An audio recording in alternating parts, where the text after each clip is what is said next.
మనతోటి మాజీ ఎమ్మెల్యే రాజకీయ విశ్లేషకులు గోని ప్రకాష్ రావు గారు ఉన్నారు. నమస్కారం. నమస్కారం.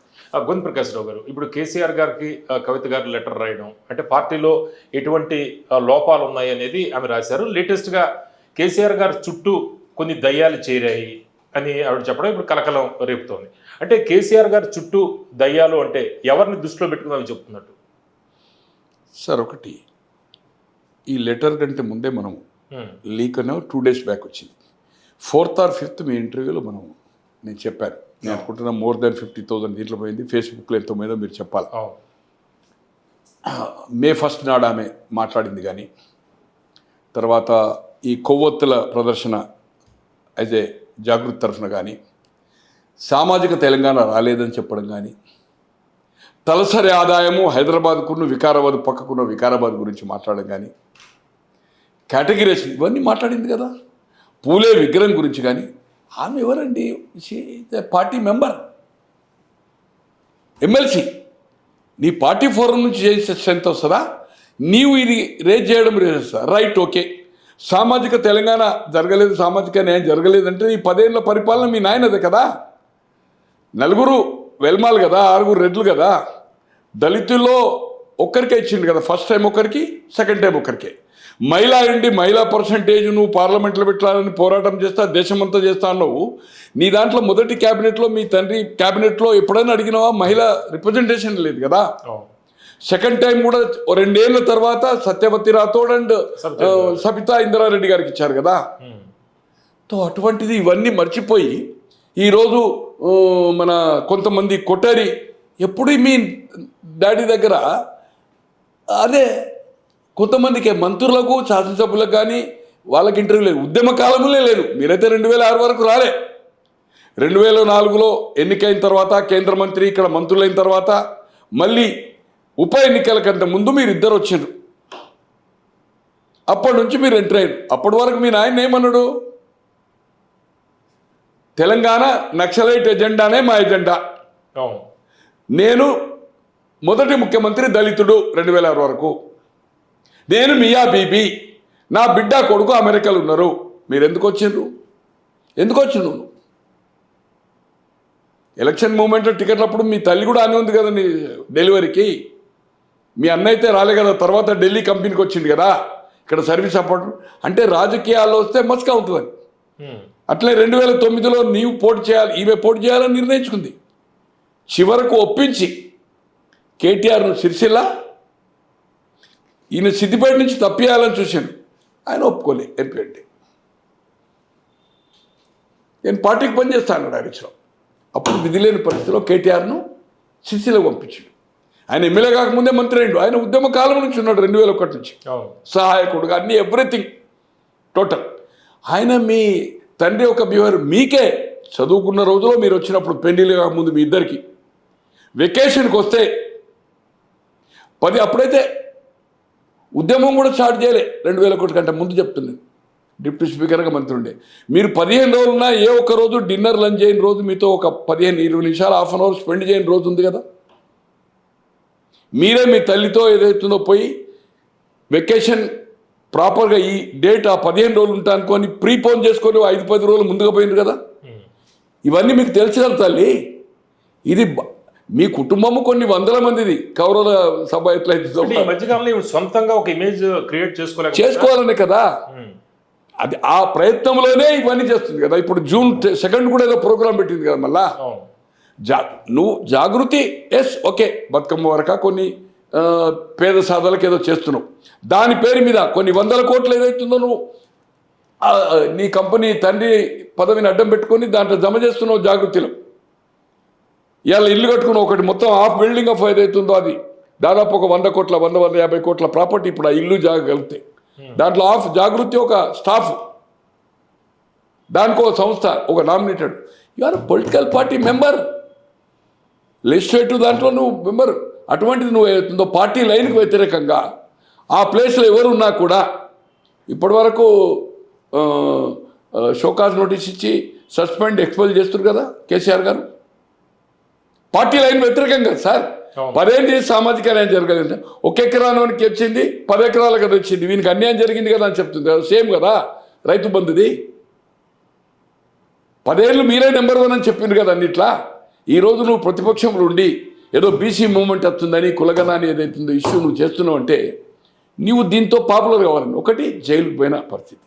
ఎప్పుడైతే ఆమె లిక్కర్ స్కాండల్లో నాకు తెలిసిన సమాచారం చెప్తుంది, అతనికి ఏమి ఆమె దాంట్లో ఎంటర్ అయ్యి వాళ్ళు ఎవరు రామచంద్ర పిల్ల ఎవరు వాళ్ళకి తెలియదు. కేసీఆర్ గారు కానీ కుటుంబ సభ్యులు కానీ తల్లికి కానీ ఎప్పుడైతే ఆ ఇన్వాల్వ్ అయ్యి అయిందో, తల్లిదండ్రి పోలేదంటే ఆయన పోడు, అది వేరే సంగతి. కేటీఆర్ పోయాడు, తల్లి ఆటోమేటిక్గా పోవాలి కదా. దాని తర్వాతనే దాని వలన 39 అసెంబ్లీ వచ్చి 8 అసెంబ్లీ స్థానాలు బీజేపీకి వస్తే పార్లమెంట్ అసెంబ్లీ వస్తే 8 ఈమె అరెస్ట్ అయ్యి జైల్లో ఉండడం వల్ల 8 లోక్సభ స్థానాలు వచ్చినాయి. వీళ్ళకు 0. వాళ్ళ సొంత నియోజకవర్గమైన ఈమె ప్రాతినిధ్యం వహించిన నిజామాబాద్ కానీ అవుట్. అంతకుముందు ఆమె ఓడిపోయింది అనుకోండి. కేటీఆర్ సొంత నియోజకవర్గం అసెంబ్లీలో కరీంనగర్ లోక్సభ పోతూ ఆయన అసెంబ్లీలో మైనస్. అలాగే మీ తండ్రి అండ్ బావ రిప్రజెంట్ చేస్తున్న మెదక్ పార్లమెంట్ అవుట్. 1000-2000 మెజార్టీ, 70,000-80,000 రావాలి. ఏది సిద్దిపేట రెండిట్లో మెజార్టీ వచ్చింది, దాంట్లో 20-30 వచ్చింది. ఇదంతా ఢిల్లీ లిక్కర్ స్కామ్ ఎఫెక్ట్. అంతే కదా, 8లో డిపాజిట్ పోయింది కదా. దాంతో ఈమె వల్ల మనకు పార్టీకి నష్టం జరిగింది. కొంతకాలం నుంచి కేసీఆర్ గారు సార్ ఆమె ఇల్లు ఒక ఇల్లు కొని ఇల్లు పక్క జాగ్ ఉన్నది. ఇప్పుడు 2 ఇల్లు, ఒకటి జాగృతి ఆఫ్ 2 బిల్డింగ్స్ అనుకోవాలి, ఒకటే గేట్ అనుకోండి. తో ఆయన ఇల్లు కట్టే సందర్భంలో దాన్ని డిస్మెంటల్ చేసినప్పుడు కూడా 2 ఏళ్ళు 3 ఏళ్ళు ఆపాడు కేసీఆర్ గారు. ఆమె రెంటెడ్ హౌస్లో ఉండే. అంటే ఇది బహిర్గతం అయితే మనకు డ్యామేజ్ అవుతుంది అన్నట్టు పద్ధతిలో ఆయనకు ఉండే. నేను అనుకుంటున్నా కేటీఆర్ గారు కూడా అటువంటి ఇల్లు కట్టుకోలేదు. అంటే హరీష్ రావు కట్టలేదు. కవిత గారికి కేసీఆర్ గారికి గ్యాప్ ఉంది, మాట్లాడుకోవట్లేదు కొంతకాలం నుంచి అనేది వస్తుంది. మీకు ఏదైనా ఒకటి సార్, ఇంతకుముందు ఆయన ముఖ్యమంత్రి ఉన్నప్పుడు కూడా ఇంటి దగ్గర అయితే వాళ్ళకి అలో, కేటీఆర్ అయితే అక్కడనే ఉండేవాడు, కవిత వెళ్ళేవాళ్ళు. హరీష్ రావు రాజేందర్ కలిసే వరకు 2018 తర్వాత విత్ పర్మిషనే ప్రగతి భవన్ పోవాలంటే. ఫామ్కి పోవాలంటే మాత్రం సంతోష్ ఎవ్రీథింగ్ చూస్తుండే. ఆయనకు చెప్పి మేము డాడీ దగ్గరికి వస్తబట్టినే వీళ్ళు చెప్తేనే ఆయన రమ్మంటేనే పోవాలి. అంటే ఇద్దరికి కూడా ఇప్పుడు ఈ అధికారం పోయినాక పోవచ్చు మనం వచ్చింది పోయింది. బట్ ఈ మధ్యకాలంలో ఇది ఉంటే ఏదన్నా ఇన్సైడ్ జరగవచ్చు. ఏదన్నా అడిగితే ఏదైతుందో ఇంటర్వ్యూ ఇవ్వలేదేమో. కొంతకాలం నుంచి మాట్లాడుకోవట్లేదు అని దగ్గరికి రానియట్లేదు. ఒకటి సార్, నాకు తెలిసినది సమాచారము మీకు చెప్పాను, ఇంటర్వ్యూలో కూడా కొంత నేను చెప్పాను. కేసీఆర్ ఏదైతుందో ఎంటర్టైన్ చేయడిగా ఏమని మీ ఇంటర్వ్యూలో చెప్పాను సార్. మీ దగ్గర ఉంది కదా 4th, 5th May, ఇవాళ ఎంత 24th, 20 రోజుల కింద మనం ఇంటర్వ్యూ ఇచ్చినాం. మొన్న అనుకుంటా more than 50,000 పోయింది. ఫేస్బుక్లో ఎంత పోయిందో చూడండి. ఇప్పుడు దాంట్లో క్లారిటీ. కేసీఆర్ గారు ఏదైతుందో టోటల్లీ అన్హ్యాపీ విత్ డాటా. అంటే గొంతు ప్రకాష్ గారు, ఇప్పుడు ఆవిడ పార్టీ అధ్యక్షుడికి ఒక ఎమ్మెల్సీ రాసినట్టు రాయలేదు, తండ్రికి కూతురు రాసినట్టే రాసింది. అంటే తండ్రికి కూతురు లెటర్ రాయాల్సిన అవసరం ఉంటుందా? డైరెక్ట్ వెళ్ళి మాట్లాడుకుని చెప్తారు కదా. కొన్నిసార్లు ఇప్పుడు కొన్ని 100,000 ఫ్యామిలీలో భార్య భర్తలు కానీ పిల్లలు కానీ దగ్గర ఫ్రెండ్స్ కానీ మెసేజ్ లేదని చెప్పాలనుకుంటే డైరెక్ట్ చెప్తే నాకు తెలుసులే అని అంటారు. చెప్పనియాడు కదా తండ్రి. ఏదైతుందో మెసేజ్లు సార్. ఇందిరాగాంధీ గారు సంజయ్ గాంధీ పోతూ 80లో డిబాకిల్ అయ్యి మళ్ళీ ప్రభుత్వం వచ్చిన తర్వాత, అంటే సబ్జెక్టు కరెక్షన్, నాకు గోల్ఫ్ లింక్స్లో ఉండే ఆమె ఇంట్లోకి వెళ్ళి వెళ్ళగొట్టిన తర్వాత, మేము సంజయ్ మంచి ఎమ్మెల్యే అని కాదు, ఒకసారి ఆల్ ఇండియా జనరల్ సెక్రటరీ చదివినాను. ఎందుకో మార్నింగ్ బ్రేక్ఫాస్ట్ అంటే ఇట్లే కంప్యూటర్ టేబుల్ ఉండాము, కంప్యూటర్ ముంగట్నే ఇట్లా కూర్చుంటే ప్లేట్స్ తింటాం. ఇప్పుడైతేనే మ్యాక్సిమం లంచ్ బ్రహ్మాండంగా వాళ్ళ స్టాఫ్ ఉంటుంది ఎవ్రీ టైం. నేను ఇప్పుడు ఈ మధ్యకాలంలో కలిసినప్పుడల్లా దాదాపు 15-20 సార్లు లంచ్ చేశాను. మన జర్నలిస్టుల పేరు ఎందుకంటే తీసుకుపోయినా ఎలా బయటి రోడ్డు మీద దానికి వచ్చేది అవుతుందో సెండప్ చేసింది. Prasad NTV, Aurangzeb of Hindustan times యుఎన్ఏలో పనిచేసిండు, ఇప్పుడు ఒక వెబ్ పేపర్ చేస్తుండు చేసుకు. తో రవిచంద్ గారు మొన్న వచ్చారు, రవిచంద్ గారితో ఎంత స్పెండ్ చేసింది. నేనే ట్రైన్ టైం అయిందని 10 సార్లు వేస్తూ ఉన్నా, 45 minutes. మళ్ళీ ఆయన ట్రావెల్ చేస్తూ ఉంటే నెంబర్ అడిగి మళ్ళీ ఏదో ఇన్ఫర్మేషన్ ఫోన్ చేసింది. బిస్కెట్స్ కాదు, నిన్న లంచ్ పిలుస్తుంది. సో ఒక సందర్భంలో లెటర్ నాకు చూపింది అనుకుంటున్నా. ఆఫ్టర్ 80 మధ్యంతర ఎన్నికల్లో ఇందిరాగాంధీ రిగైన్ మళ్ళీ పవర్ వచ్చిన తర్వాత 1980లో మధ్యంతర ఎన్నికల్లో మళ్ళీ స్వీప్ చేసిన తర్వాత జనతా ప్రభుత్వం డిబ్యాక్లీ ఆమె ఒక లెటర్ ఒక 7-8 లైన్లు ఆమె లెటర్ మీద ఆమెకు ఒక ఏది కంగ్రాజులు చెప్తూ నీ కంట్రిబ్యూషన్ నీ ధైర్యం ఇవ్వడం వలన యువర్ కంట్రిబ్యూషన్ మళ్ళీ ఈ ప్రభుత్వం డిబ్యాక్లీ అయి రావడంలో నీ పాత్ర కూడా వెరీ ఇంపార్టెంట్ అని రాసింది. ఇంట్లో ఉన్నది కదా సార్. అప్పుడు సంజయ్ గాంధీ అని ఇప్పుడు గవర్నమెంట్ వచ్చినాక ఆమె ఆ ఉత్సాహంతో పోరాటం వెంబడి ఉంది కదా సార్. జగజీవన్ రామ్ కొడుకుది స్కాండల్ వెస్టర్న్ కోర్టులో చేసింది. సూర్య అని ఒక బీజేపీ వాళ్ళ పేపర్ తీసుకొని ఏదైతుందో మ్యాగజైన్ రన్ చేసింది కదా. She's a journalist. ఆ స్కాండల్ తోటి అయింది కదా. రాజనారాయణ ఫస్ట్ కలిసింది మేనకా గాంధీ గారు కదా. రాజనారాయణ ఈజ్ ఏ చరణ్ సింగ్ శిష్యుడు. ఇందిరాగాంధీని అప్పుడు రాయ్బరేలీలో ఓడించిండు కదా. సంజయ్ గాంధీని తర్వాత రాయ్బరేలీకి వెళ్ళి దీంట్లోకి వచ్చిండు. అమేథీకి వచ్చి సంజయ్ గాంధీ 77లో రాజనారాయణతో ఓడిపోయింది అనుకుంటున్నా. రాజనారాయణ వేరు. రాజనారాయణ మర్చిపోయిన ఇందిరాగాంధీని ఓడించింది కదా. ఎలక్షన్ పిటిషనే అది కదా ఎమర్జెన్సీకి రావడానికి. రాజనారాయణ ఏదైతుందో ట్యాకిల్ చేసి చరణ్ సింగ్ చేసి ప్రభుత్వాన్ని కూలగొట్టి సపోర్ట్ చేసి చరణ్ సింగ్ హౌస్ కంటే ముందే విత్డ్రా అయింది కదా. సో దాంట్లో కంట్రిబ్యూషన్ మేజర్ అంటే నీ రోల్ ఉందనేది నాకు వర్డింగ్ నాకు జ్ఞాపకం లేదు. బట్ చూడలేదు ఆమె ఇందిరాగాంధీతోనే ఉంటుండే కదా సార్. ఆ ఇంట్లో ఉంటుండే కదా. 82 వరకు ఉంది కదా సార్. ప్రభుత్వం వచ్చిన తర్వాతనే తెలిసింది. ఇది కామన్ మామూలుగా నాకు తెలిసినంత వరకు సార్. నెహ్రూ ఏమో జైల్లో ఉన్నప్పుడు మాట్లాడుకోలేరు కనుక ఇందిరాగాంధీతో లాట్ ఆఫ్ థింగ్స్ చేసేవాళ్ళు. ఇవన్నీ కామన్ సార్ ఈ రోజుల్లో. అంటే నేను పేరు చెప్పదలుచుకోలేదు. వైఫ్ అండ్ హస్బెండ్ కూడా కొన్ని వ్యూస్ ఎక్స్చేంజ్ చేసుకోవాలనుకుంటే పెడుతుండ్రు. పిల్లలు పెడుతున్నారు.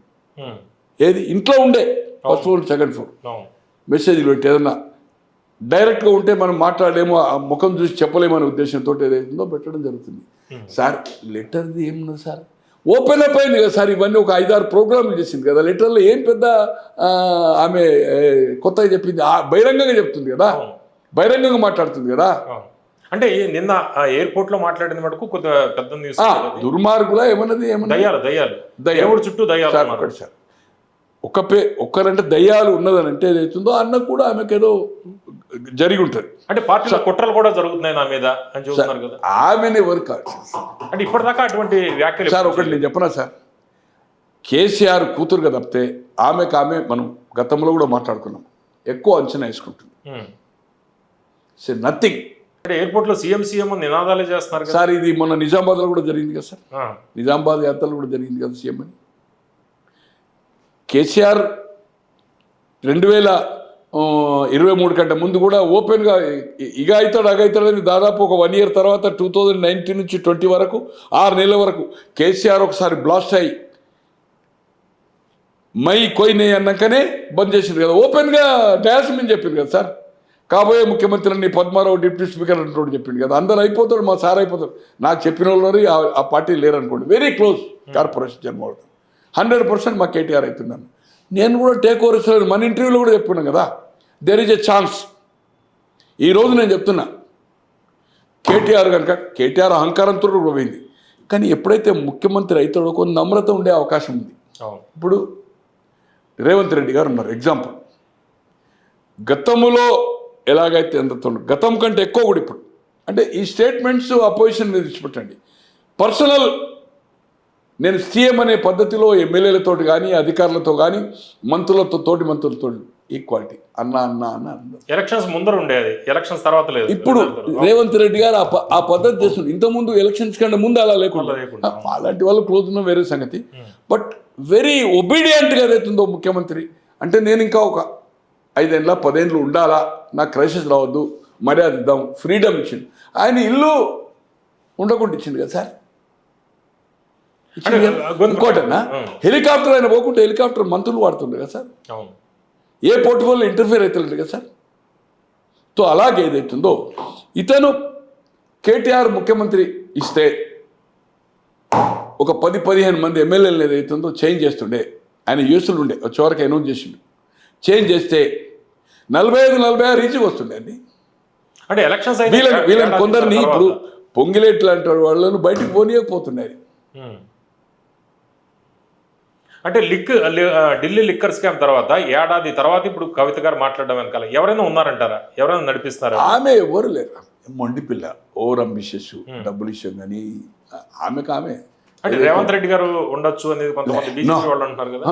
రేవంత్ రెడ్డి గారు ఒక అల్లిబిల్లి కంపెనీలో ఆ సుజన్ ఏదైతుందో వాళ్ళ మామ ఉన్నాడు కదా, ఉపేందర్ రెడ్డి అల్లుడు.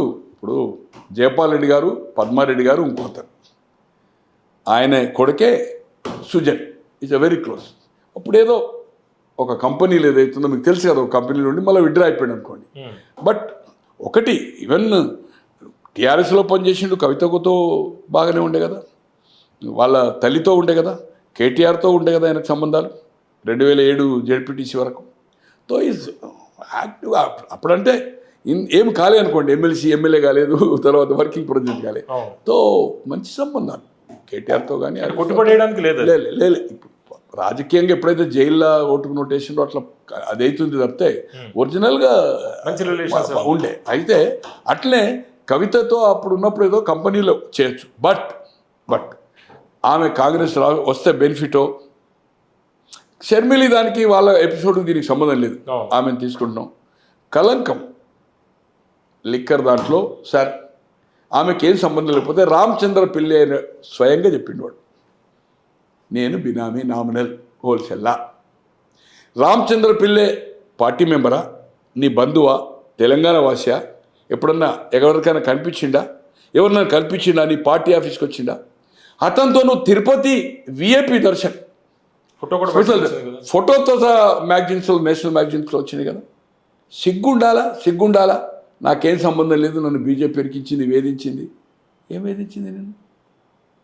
మీరు ఎంక్వైరీలు వస్తే మీ అన్న నీకు ఏదైనా సపోర్ట్గా ఏదైతుందో వాళ్ళకి దురుసుగా ప్రవర్తించిండు ఒక మంత్రి అయి ఉండి.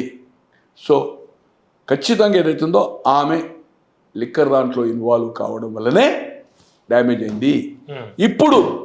ఇప్పుడు ఓడిపోయిన తర్వాత ఆమె యాక్టివిటీ, ఈ జాగృతి తరఫున ఏదైతే సామాజిక న్యాయం, తలసరి ఆదాయము, ఏబిసిడి కేటగిరీషను, ఈ పూలే ఇష్యూ ఇవన్నీ తీసుకునడం ఏదైతుందో ఆమె నేను ఒక రాజకీయ పార్టీ లెక్క ఆమె బిహేవియర్. ఇప్పుడు సార్ కూతురుగానే డబ్బులున్నాయి, కొంతమంది ఆ జాగృతి చేసిన వాళ్ళు అదో ఇదో పనులు చేసింది కదా, ఇంకోటి వాళ్ళకి ఏదో వెహికల్ కొందరు. సార్ ఇవాళ రేపు సార్ ముఖ్యమంత్రుల మీటింగ్కు, ప్రధానమంత్రి మీటింగ్లకే డాక్వా గ్రూప్ వాళ్ళు స్టార్ట్ అయింది చంద్రబాబు అప్పటి నుంచి. వాళ్ళకి బస్సులు ఇస్తుండ్రు కదా సార్, బిర్యానీ పొట్టాలు ఇస్తుండ్రు కదా సార్, ఏ పబ్లిక్ మీటింగ్ అయినా మందును ఇస్తుండ్రు కదా సార్. జెండాలు పడితే ఎలక్షన్లో పొద్దున బీజేపీ జై, సాయంత్రం టీఆర్ఎస్ జై జెండా, 2 గంటలు ఇంటింటికి తిరిగినప్పుడు డబ్బులే కదా సార్. ఈ రోజు ధర్నాకు వచ్చే వాళ్ళని కూడా మోటివేషన్ ఒక ఇంపార్టెంట్ ఉన్నాడు, 50 మందిని తీసుకురమ్మంటారు. 50 మంది ఇవాళ కారు కదా అక్కడికి ధర్నా కాడికి, కారు అంటే ఒక కారుకి ఏదైతుందో రెంటును మినిమం ఫుడ్ మందం ఇచ్చేస్తారు, వస్తారు వాళ్ళ ఫ్రెండ్స్ని తీసుకొని వస్తారు. వాళ్ళ జాగృతి మెంబర్లా పార్టీయా? సో ఇదంతా సహజమే సార్. ఇక దీన్ని మనం వీళ్ళు వాళ్ళని ఎవరు అతిథులు కాదు, ఎవ్రీబడి సేఫ్టీ. దానికి సంబంధించి ఫండ్ ఉందా దగ్గర? డబ్బులు మోస్తున్నాయి, డబ్బులు దండిగా ఉన్నాయి. ఫోన్ చేసి ఇస్తారు కదా. ఆమె కొంత లబ్ధి పొందిన ఉన్నారు, కొంత పాలిటిషియన్స్ ఉన్నారు, పారిశ్రామికవేత్తలు ఉన్నారు. అప్పుడేదో కానీ ఒకటి, కేటీఆర్ కంటే కూడా బిహేవియర్ విత్ పీపుల్, వాళ్ళ వ్యతిరేకులు కానీ వేరే పార్టీలు కానీ పొలైట్గా ఉంటుంది ఆమె. ఇవన్న హరీష్ రావు గారిని, కేసీఆర్ అయితేనో కలిస్తేనేగా ఎక్కడికో లేపుతాడు అంతే, లేపి భోజనం 4 గంటలు లేపు కలగకపోతే ఈ సంవత్సరం కలవడు. But Kavitha is with people interaction. నాతో కూడా అంటే వేరే సంగతి కానీ ఒకసారి ఏమన్నా మీరు మాట్లాడతలేదు, భయపడ్డది. వాళ్ళ ప్రభుత్వం వచ్చినాక వాళ్ళ బంధువులు 4-5 ఫంక్షన్లు కలిసినాం. మీకు కూడా తెలుసు కదా, ఇంటర్వ్యూస్ ఇస్తే వాళ్ళ ఆఫీస్ నుంచి ఫోన్ చేస్తే నేను కూడా వాళ్ళు ఎప్పుడు మాట్లాడడానికి కూడా ఎక్కువ క్రిటిసైజ్ చేయలే కదా. బట్ ఏమన్నా భయపడద్దు అమ్మ, నేను ఎందుకు భయపడతాను, మీకు కూడా అవకాశం ఇవ్వాలి కదా. ఒక సందర్భంలో కాంగ్రెస్ని ఎప్పుడైతే కీల్ చేస్తున్నారో, సారీ టీడీపీని ఎప్పుడైతే కీల్ చేసి తీసుకుంటారో, బట్ మీకు టీడీపీ కాంగ్రెస్ ఉంటేనే టీఆర్ఎస్కి బెనిఫిట్ అవుతుంది. ఎప్పుడు ఆ చీలిక కొందరు ఎమ్మెల్యేలు మంత్రి చేసింది కదా. ఓ సందర్భంలో లంచ్ చేస్తున్నాం వాళ్ళ దగ్గర, వాళ్ళ ఆడబిడ్డ అంటే అనిల్ వాళ్ళ అక్క బిడ్డ ఎంగేజ్మెంట్లో లంచ్లో తో మాట్లాడుతుంటే అనిలే వచ్చేది. వాళ్ళ ప్రోగ్రామ్ ఉండే కవిత మన ముందుగా ప్రోగ్రామ్ అంటే నాతో లెంతిగా మాట్లాడుతుంది. దీనివల్ల మీకు ఏదైతుందో నష్టం జరుగుతుంది, తెలుగుదేశంను డైల్యూట్ చేస్తే మీకు నష్టం జరుగుతుంది. ఉండాలా, పార్టీ ఉంటేనే మీకు రెండు ఉంటేనే మీకు బెనిఫిట్ అవుతుంది. కూటమిలో అంతే అయింది కదా 2019లో వీళ్ళు ఇద్దరు కలిసి వెళ్ళేటప్పటికే కదా బీఆర్ఎస్ లేదు, మీకు ట్రైలో బెనిఫిట్ అవుతుంది. ట్రై ఉంటే ఆ పార్టీని ఎందుకు కిల్ చేస్తున్నంటే నేను డాడీ కదా అని చెప్పినాను. ఇవి డిస్కస్ పార్టీ సిస్టమ్ ఉండాలి. పార్టీని మీరు డైల్యూట్ చేస్తున్నారు, తప్పు చేస్తున్నారు. ఆ పార్టీని లేకుండా చేస్తా అంటే ఆటోమేటిక్గా యాంటీ కదా, టీడీపీ దూషణ పర్వం కదా. Andhra leadership oriented. ఆ మిలిటెంట్స్ అంతా ఏదైతుందో దే విల్ గో కాంగ్రెస్ కదా. పోవడం వల్ల హైదరాబాద్లో లాభం అయింది కదా మరి బీఆర్ఎస్కి. నేను చెప్పింది సార్, ఇక అది లాభమైందా నష్టమైందా. మొన్న ఏమైంది సార్, మరి మొన్న లోక్సభలో ఏమైంది సార్, రేపు ఏమవుతుందో చూడండి. రేపు రాబోయే రోజుల్లో టీఆర్ఎస్కు పార్లమెంట్లో అయితే బీజేపీ కాంగ్రెస్ పంచుకున్నది కదా. టీఆర్ఎస్ మొత్తం అవుట్ అయిపోయింది కదా. సిటీలో గెలిచింది, డెవలప్మెంట్ మీద గెలిచింది, డిస్టర్బ్ చేయలేదని. బట్ రాబోయే రోజుల్లో పరిస్థితి అలా ఉండదు. బీజేపీ, పవన్ కళ్యాణ్, టీడీపీ రేపు మున్సిపల్లో అంటే ఏపీ ఎన్డీఏ ఎట్లా ఉందో అట్లా తెలంగాణలో ఖచ్చితంగా ఉంటుంది. రాబోయే రోజుల్లో బీజేపీలో సఖ్యత వచ్చిన తర్వాత వాళ్ళు కలిసి ఇక్కడ పోటీ చేస్తారు. ఖచ్చితంగా వాళ్ళ ఆర్గనైజేషన్ స్టార్ట్ చేస్తారు. ఈ మహానాడు తర్వాత ఇక్కడ ప్రెసిడెంట్ ఉంటుంది. లోకల్ బాడీలో ఖమ్మం, నల్గొండ కొన్ని జాగాలు ఏదైతే వాళ్ళు చేస్తారు. వీళ్ళ సాయం నిన్ననే నేను మొన్న మాట్లాడాను. నేను మార్నింగ్ చూశాను ఏబిఎన్లో పెద్ద స్టోరీ. ఇట్లా బీజేపీ వాళ్ళు కూడా అనుకుంటున్నది బిగ్ స్టోరీ, ఏది ఆఫ్ ద రికార్డ్ ఏదో సంథింగ్ బిగ్ స్టోరీ. నేను అది చూస్తున్నా కానీ నేను ముఖం కట్టుకుంటుంటే విజయవాడలో వేరే ఫ్రెండ్స్ ఉండ్రి. సో దాంట్లో నేను ఏదైతే జనరల్ ఎక్స్ప్రెస్ చేస్తున్నాం మీడియాలో, మనం కూడా ఇంటర్వ్యూలో కూడా చెప్పాం కదా, ఖచ్చితంగా ఏదైతుందో వాళ్ళు లోకల్ బాడీలో వాళ్ళ సార్ నల్గొండ ఖమ్మం అయితే బీజేపీ లేదు కదా సార్, లేదు కదా సార్, టీడీపీ కదా. టీడీపీకి ఓటు బ్యాంక్ ఉంది కదా, ఇంకా మిలిటెంట్స్ ఉన్నారు కదా. ఎక్కడైతే అసంతృప్తి కాంగ్రెస్లో ఉంటుందో వాళ్ళు చేస్తారు. ఎక్కడైతే బీజేపీలో లేదు, టీఆర్ఎస్లో అసంతృప్తి ఉంటుందో వాళ్ళకు ఇప్పుడు టీడీపీ కదా సార్ ఒక పార్టీలో జరగాలి. జాతీయ పార్టీ సింబలు, దానికి ఒక సిద్ధాంతం ఉంది. ఎలయన్స్లో వాళ్ళు కొట్టుకుంటారు కదా సార్. ఇప్పుడు సార్ లోకల్ బాడీలో సింబల్ సిస్టమ్ పెడతారు కదా, మండల్ టీసీ సర్పంచ్ పెట్టకుండా జెడ్పీటీసీ మున్సిపల్ ఆ బీఫామ్ అయితే తీసుకుంటారు కదా సార్. నల్గొండ ఖమ్మంలో దయ్యాలు ఎవరు? దయ్యాలు చుట్టూ సంతోష్ వాళ్ళకే తెలుసు. ఒక ఇష్యూ నేను చెప్తున్నా కదా సార్, సంతోష్ బాకారంలో ఒక 60 ఎకరాల ఫామ్ ఉంది. ఈ రోజు నేను అనుకుంటున్నది ఒక 6 కోట్లకు పోతుంది బ్రహ్మాండంగా. నాకు ఫోటోలు ఇప్పుడే ఫార్వర్డ్ చేస్తాను. సో అక్కడ నేను పోయి పర్సనల్గా పోయాను. ఇప్పుడు చెట్లని అసలు ఇట్లుంటాయి కదా, ఇప్పుడు బాలకృష్ణ గారి ఇంటి ముంగట ఓ ఫెన్సింగ్ పెట్టి చెట్లు పెట్టించుకోండి బ్రహ్మాండంగా. మొన్న పోయేవారికి ఏదైతుందో అక్కడ టోటల్ ఇన్ఫర్మేషన్ అవుతుంది. చెట్లని కొట్టేసింది, దిష్టి తగులుతుందని, అందరికీ ఐడెంటిటీ అవుతుందని. సో అక్కడ పోయి అడిగితే వాచ్మెన్ ఏం చెప్పండి తెలుసా, కవితది అన్నాడు. బొమ్మరాజ్పేట్ 920 డిస్ప్యూట్ ట్యాంపరింగ్ రికార్డ్స్లో అక్కడ సంతోషిస్తుంది. నేను కోవిడ్ వచ్చినప్పుడు పోయాను అక్కడ ఒక గెస్ట్ హౌస్ మా ఫ్రెండ్ది ఉంది, పార్టీ సైతం అవుతుంది, ఎన్ఆర్ఎస్ వస్తే లియోనా ముంగట్ని ఎవరో అంటే అది చూడడానికి పోయాను. అక్కడ ఉన్నది ఈ ల్యాండ్ ఎవరో అని చెప్పిన. అక్కడ ఉన్న మనిషి వాడు ఇటు వెళ్ళిపోయాడు టాయిలెట్కు. ఇప్పుడేమో ఫెన్సింగ్ గోడలేనే అనుకోండి. ఇంకో ముంగటి సైట్ వాడు ఇది ఎవరై ఎటుపోయింది అంటే, సార్ మేము ఇద్దరం ఫ్రెండ్స్మే పెట్టినాం, ఇది ఎవరిది ల్యాండ్ అని అన్నా. కవిత అని చెప్పాను. తర్వాత నేను అనిల్తో కూర్చున్నాను. ఇప్పుడు మీకు చూపెడతాను. అనిల్ నేను కూర్చున్నప్పుడు ఏదవుతుందో ఇది నీదంటే నాది కాదు, ఎవరిదంటే మీరు తెలుసుకోగలుగుతారు. నేను చెప్పు వాళ్ళకి సంతోషం తెలుసు. ఇదంతా జరిగిన తర్వాత ఎప్పుడైతే నేను ఎంటర్ అయిన 2023 ఆగస్టులో ఎంటర్ అయ్యాను, అక్టోబర్లో కొంత రిజల్ట్ వచ్చింది. సో ఇవన్నీ జరుగుతూ ఉంటే నేను అనిల్ సిట్టింగ్ చేసి ఆయన ఎవరో ఫ్రెండ్ ఉన్నారు, అన్న ఇదంతా ఫేక్ అని నాకు తెలుసు, ఏదైనా కానీ నా ఫ్రెండ్కి ఒక 10 acres అశోక్ గజపతి రాజు గారికి మన మరదలు వల్ల పెంపుకొని తీసుకుని ఆమె పిల్లలు లేరు అనుకోండి. ఇటుకాల సత్యనారాయణ ఎమ్మెల్యే ఉంటే ఇటుకాల రాజా అంటారు. 4 రథములు చనిపోయారు, చిక్కోడిలో ఉంటారు. అయితే ఆ ఫ్రెండ్ ఇంట్లో కూర్చొని అనిల్ నేను కూర్చొని అంటే మీకు ఇప్పుడే 1 minute చూపెడతాను నేను మీకు. So it is not mine. So ఆఖరికి ఏం చేసిందంటే ఈయన ఎక్కడెక్కడో ప్రాపర్టీలు కొంటున్నాడు, కోట్ల ప్రాపర్టీలు, ఆయన పేరు చెప్పుకొని ఎవరి పేరు చెప్పని అక్కడ ఉన్న మనుషులు ఏదైతుందో నా పేరు చెప్తుండ్రు డాడీ అని చెప్పింది. ఇద్దరు కలిసిపోయి చెప్పిండ్రు.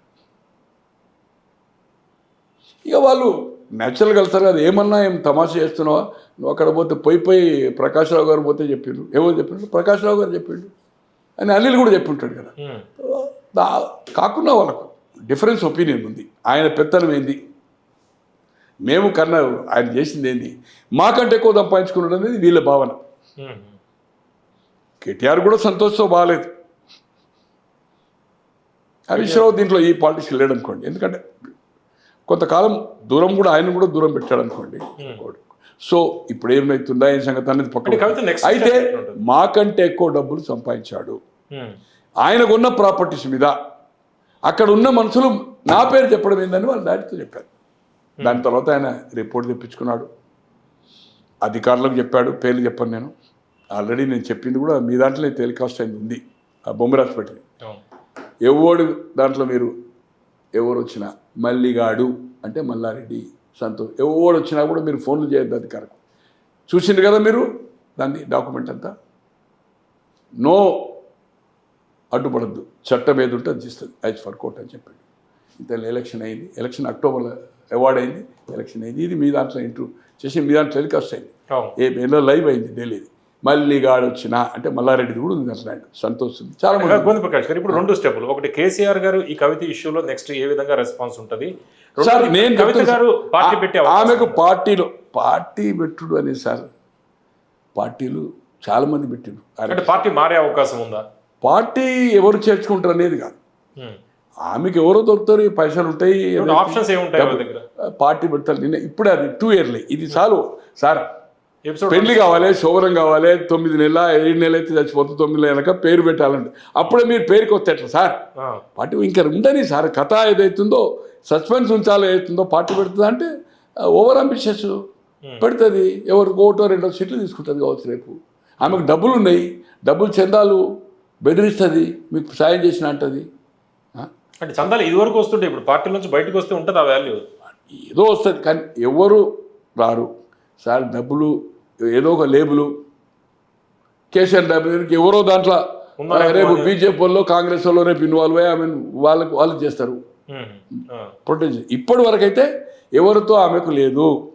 ఆమె ఏదో ఒకటి చేసిన ఏదైతుందో నాకు ఇంపార్టెన్స్, ఆమె ఇంపార్టెన్స్ అది చేయడానికి, ఆ కేసును కనుమరుకోవడానికి. నేను ప్రజల్లో నా నాయన కంటే, నా అన్న కంటే, బావ కంటే, అందరికంటే పార్టీ నేనే ఒక ఆమె ఈ జాగృతిని దేశమంతా జైల్లో రిలీజ్ ఏం చెప్పింది, ఎంటైర్ కంట్రీలో పోరాటం చేస్తా అని చెప్పి.